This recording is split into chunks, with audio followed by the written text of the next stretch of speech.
Hello mga idol, magluto po tayo ngayon ng pork caldereta. So bali minarinate ko muna yung ating pork sa kalamansi tsaka toyo. Ayan, so nagdisa na tayo dyan. Ang ginamit ko is yung butter. Tapos ayan, nilagay ko na yung ating curd at nagbago na nga siya mga idol. So ganyan, palalambutin pa natin yan. So habang pinapalambot ko pala yung ating pork, nagprito pala ako ng patatas tsaka carrots. So binalikan ko ng ating pork at ganito na yung itsura niya.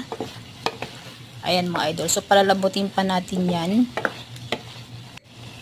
Nag-add pala ako ng hot water ang ating ginamit. Tapos maglagay na tayo ng tomato paste tsaka tomato sauce. Kunti lang aking nilagay dyan mga idol.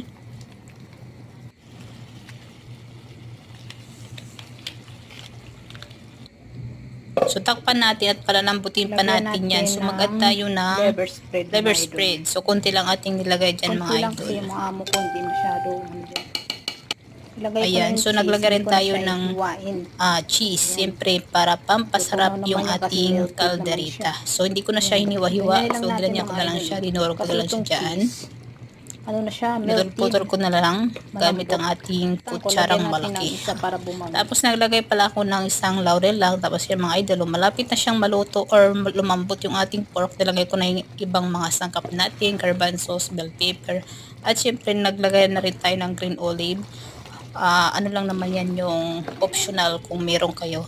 So ayan, nilagay ko na rin yung ating piniritong patatas at carrots. Yun lang mga idol, luto na rin yung ating, malambot na rin ang ating pork caldereta.